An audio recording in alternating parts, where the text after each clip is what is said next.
ही Pezeshkian ईरानी सरकार के समर्थन में ये मार्च हो रहा है। तो ये पहला मौका है जंग के बाद जब दरअसल राष्ट्रपति और विदेश मंत्री एक साथ सड़कों पर नजर आए। तस्वीर आप देखिए, पेजेश्कियान के साथ लोग सेल्फी लेते नजर आए, बातचीत कर रहे हैं। इसी तरह से अब्बास अरागची भी लोगों के बीच प्रदर्शन में शामिल हुए।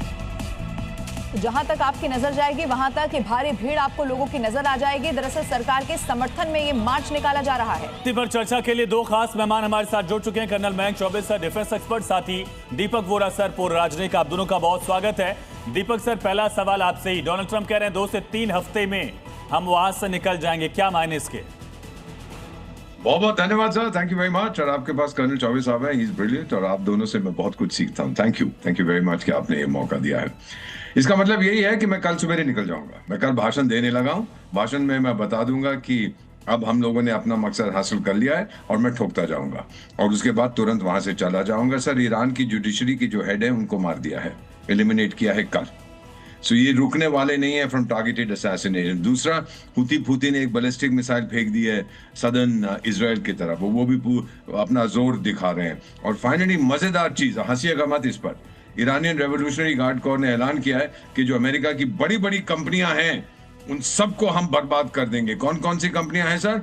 ये है Cisco, HP, Intel, Oracle, Microsoft, Apple, Google, Meta. तो अब जरा ध्यान रखिएगा आप लोगों का कि देखिएगा कहां से आप जूम का लिंक मेरे साथ बनाएंगे अगर IRGC इन सब को। आप बेवकूफ लोग हैं।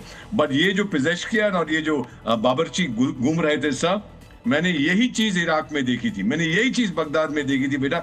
जब सद्दाम हुसैन के अगेंस्ट बॉम्बिंग वगैरह चल रही थी तो वो सड़कों पे आ गया था और हजारों की तादाद में हाँ लड़ेंगे। और जब अमेरिकन फोर्सेस आई उन्होंने सद्दाम की मूर्ति गिरा के उसके ऊपर थूकना शुरू कर दिया था। तो इस पे कोई भरोसा मत करिए। फाइनली मैं तो गया हूँ इस एरिया में जहाँ जिसकी तस्वीर दिखा रहे हैं। बिजली देखी थी आपने? ये तो बड़ा ब्राइटली लेट एरिया होता था, कहाँ गई उनकी ऊर्जा?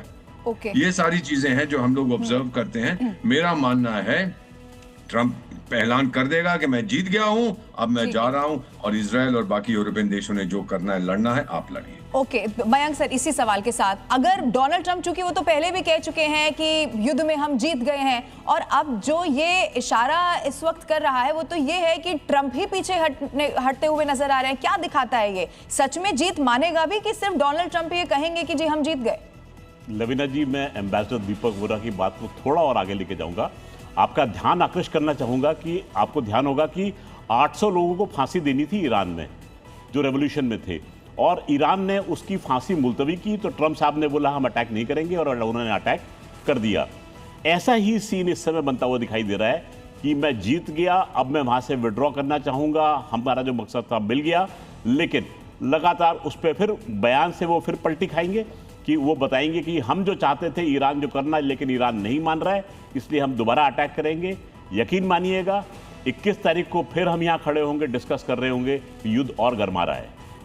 ठीक है, इसी बीच एक बड़ी जानकारी मिल रही है, लगातार हम तस्वीरें दिखा रहे हैं कि इजराइल भी अपने फ्रंट पर आगे बढ़ रहा है।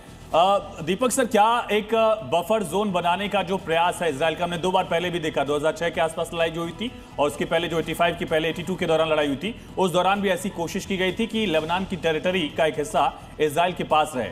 इस कोशिश में बाकी देशों का रुख क्या होने वाला है? ये बहुत अहम प्रश्न आपने पूछा बेटा। इजराइल तो हम लोग सब जानते हैं, आप मुझसे बेहतर जानते, छोटा सा देश है, ज्यादा आबादी भी नहीं है। ये अब मैं कंपैरिजन नहीं कर रहा बिल्कुल हिटलर का और यहाँ की जो सरकार है इस समय इजराइल में, क्योंकि हिटलर ने तो जला दिया था, भून डाला था यहूदियों को। हिटलर ने एक चीज कही थी जब उसने रूस पे हमला किया था और बाकी देशों पे कब्जा किया था, फ्रांस के ऊपर, पोलैंड के ऊपर, उसका टर्म था लेबेनश्रॉम। लेबेनश्रॉम का मतलब होता है लिविंग स्पेस, जर्मन लोगों के लिए रहने की जगह चाहिए। नेतन्याहू बिल्कुल यही कर रहा है सर। मिडिल ईस्ट के नक्शे रीड्रॉ हो रहे हैं। लेबनान का जो दक्षिणी हिस्सा है, वो लिटानी फिटानी जो नदी है 50 किलोमीटर का, वो उसने हड़प कर लिया, नो क्वेश्चन। गोलन हाइट्स हड़प कर लिए। अब इजिप्ट ज्यादा फुदकेगा। इजिप्ट का पहले भी साइनाई डेजर्ट उसने ले लिया था, आपको याद होगा सर, जब जंग हुआ था 67, बाद में कैंप डेविड में वापस कर दिया, वो फिर ले जाएगा। तो उसको जगह चाहिए अपने लोगों के लिए। जॉर्डन का लेगा, सीरिया का लेगा, इजिप्ट का लेगा, लेबनान तो बिल्कुल बर्बाद हो गया। सो ये जो मैं देख रहा हूं इस समय, इजराइल जो लड़ रहा है, जो कर रहा है, बिल्कुल प्लान के मुताबिक कर रहा है, जाके टेरिटरी लेके, और लोगों से वहां पे कह रहा है कि निकल जाओ, हम हमला करने वाले। एटलीस्ट कम से कम इतना तो कह रहा है। ईरान तो वार्निंग भी नहीं देता कि हम मारने वाले हैं, तो कह रहा है निकल जाओ सर। अब वो वापस नहीं जाएगा। मिडिल ईस्ट का नक्शा बदल जाएगा अगले 50 साल के। ठीक है, और ऐसा ही होता हुआ नजर आ रहा है। इनफैक्ट इजराइल इसी तरफ आगे बढ़ता हुआ नजर आ रहा है। सर आप बने रहिएगा, मयंक सर आप भी बने रहिएगा, लौटेंगे आपके पास।